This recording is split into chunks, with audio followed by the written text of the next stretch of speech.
What was the gist of this letter then? What is it that the investment community really wants to see the G7 put in place when it comes to climate? Well, good morning. As you know, the investment management industry is one that invests around the world.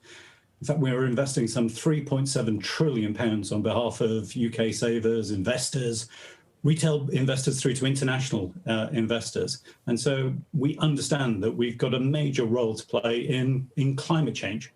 To help us do our job, what we've really needed is greater international comparability, data reporting from companies about how they're facing into climate change, to make sure they understand the risks, that they've got a good transition plan.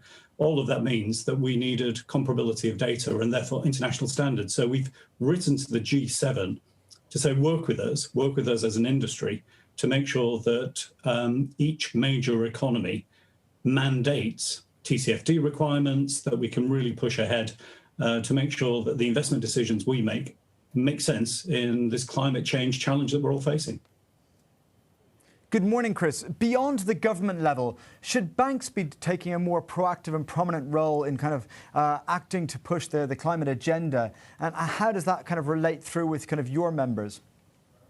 Sure. Well, look, this is the greatest global challenge that we face. Here we are coming, I hope, to the final furlong of the global pandemic. But the climate change issues simply haven't gone away. They're in sharp focus. And it's great to see the G7 leaders focusing on it in the summit in St. Ives at the moment.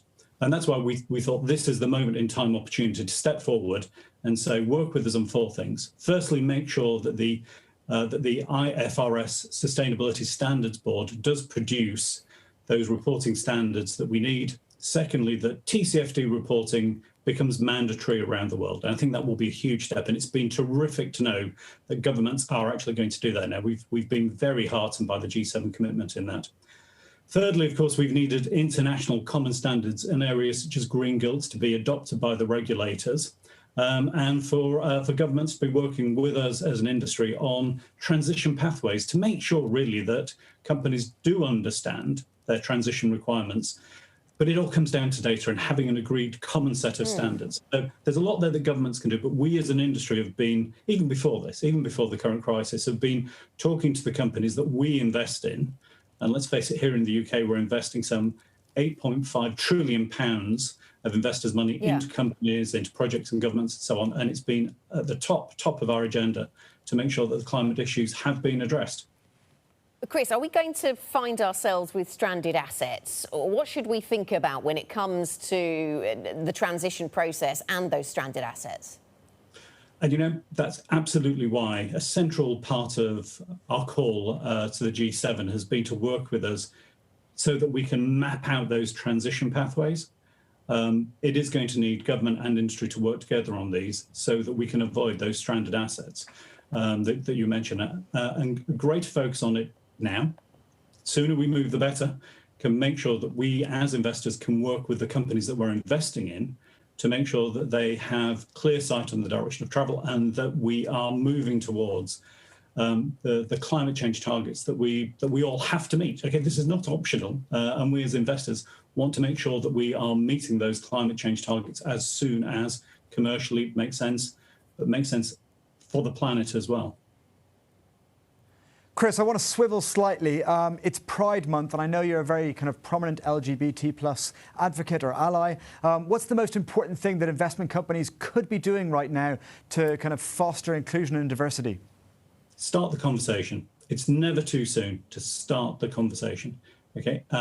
From our point of view as investors, what we're looking for is to invest in companies that are going to be good long-term investments. And look, there's no greater asset in any company than the people who work there. And that means creating the right culture that everybody can bring their whole selves to work, and that employers are seen to be open and welcoming to people, regardless of gender, sexual orientation, and making sure that actually there is clear leadership and sponsorship from the top around LGBT plus issues. And this is Pride Month. There is no better time to do it.